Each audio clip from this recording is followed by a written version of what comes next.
तो इस वक्त हमारे साथ निशात आलम जी मौजूद है, जो कि आलमगीर आलम की वाइफ है और कांग्रेस से प्रत्याशी भी है निशात आलम जी। निशात आलम जी, बहुत बहुत स्वागत है आपका न्यूज़ बाइस्कोप में। निशात आलम जी, यहाँ पर आप आलमगीर आलम की जगह आपको टिकट दिया गया है, तो आप किस तरह से देख रहे हैं इस पूरे चुनाव को, किस तरह से देख रही हैं? बस जो हमको आलाकमान टिकट दिया है उसका हम शुक्रिया अदा करना चाहती हूँ। और हम जैसा हमको मिले, जनता का उम्मीद है, जनता से हम सब कुछ है, जनता ही मेरे हमको ये करेगा। तो क्या लग रहा है कि कोई सिंपैथी वोट भी आप लोग को मिलेगा? ये जनता ही सब कुछ, जनता ही सब कुछ, जनता है। अच्छा, क्या लग रहा है किस काम पर अब आप लोग जोर देंगी? अब कुछ ऐसे काम रुक गए हैं जिसे लगता है कि उसे पूरा करना बाकी रह गया था आलमगीर आलम के समय में? जी, मेरा पति का जो अधूरा काम है उसको तो पूरा करना है। जो हम विकास का काम हमको जो अगर हम मेरे सरकार में आएंगे तो फिर जो मेरा काम है विकास का, हम विकास में सब कुछ करेंगे। जैसे भी आपको मिले हम सब हम अच्छा से निभाएंगे।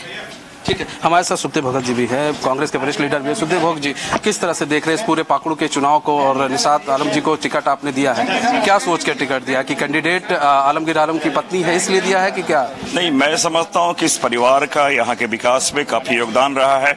आलमगीर आलम साहब का जो रहा है, जिस प्रकार जो सरलता, जो सज्जनता रही है, ये सारे लोग जानते हैं सारे। और मैं ये कह सकता हूँ कि हमारे जो मुद्दे हैं, मैंने कहा कि हमारे मुद्दे हैं मैया समान योजना है, हमारे मुद्दे ज्योतिबा फुले बच्चियों के लिए है, सर्वजन पेंशन है, अबू आवास है, ये सारे हमारे मुद्दे हैं और इन मुद्दों के साथ हम जा रहे हैं। और ये मैं कह सकता हूं कि आज भी आपने देखा कि जो परिवार यहाँ के जो समर्थन मिलता रहा है, और ये मैं कहता हूं तो आलमगीर आलम जी एक सार्वजनिक जीवन में जिस प्रकार वो उनकी सरलता, उनकी सादगी या सज्जनता, वो सारी चीजें वो भी एक मायने रखता है सार्वजनिक जीवन में। और सबसे बड़ी बात है, उन्होंने जिस प्रकार यहाँ पे आपने देखा होगा हर तरह से समर्पित भाव से उन्होंने अपने कार्यों को किया है।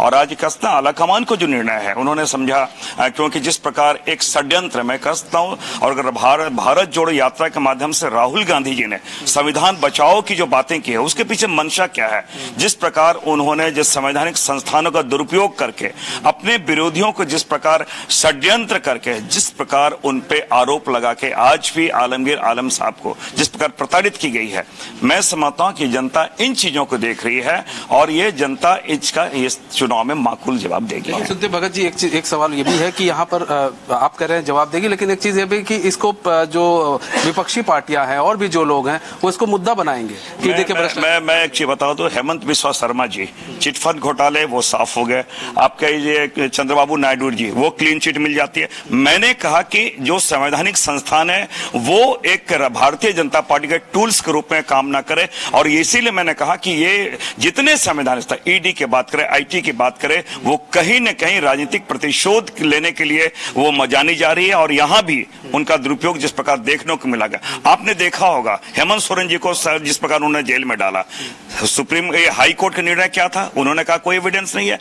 तो ये आरोप उन्होंने जरूर लगाया है, लेकिन हम कहते हैं हम संघर्ष करने वाले हैं, और ये संघर्ष हम इसलिए कर रहे हैं कि हमने यहाँ पे काम किया है, और काम के आधार पर मैंने कहा कि काम के आधार पर हमें वोट मिलेगा। बहुत बहुत धन्यवाद। तो ये थे हमारे साथ सुखदेव भगत जी, जो कि कांग्रेस के वरिष्ठ लीडर भी हैं। और आपको बता दें कि साफ उन्होंने कहा कि यहाँ पर जो आलमगीर आलम ने काम किए हैं, मंत्री रहते हुए, विधायक रहते हुए जो काम किए हैं, उसी आधार पर यहाँ पर चुनाव लड़ा जाएगा और उसको जो है एक मेन मुद्दा बनाया जाएगा। और उन्होंने मैया सम्मान योजना की बात की कि मैया सम्मान योजना को प्रोजेक्ट जिस तरह से किया जा रहा है इस पूरे सभी विधानसभा क्षेत्रों में, झारखंड के सभी विधानसभा क्षेत्रों में मैया सम्मान योजना को प्रोजेक्ट किया जा रहा है। अब देखना ये होगा कि जो इन सभी मुद्दों का कितना फायदा और मैया सम्मान का कितना फायदा पाकुड़ विधानसभा क्षेत्र में देखने को मिलता है। तो मेरे साथ बस इतना है, मुझे दीजिए इजाजत। तो खबरों के साथ बने रहने के लिए देखते हैं न्यूज़ बाइस्कोप। नमस्कार।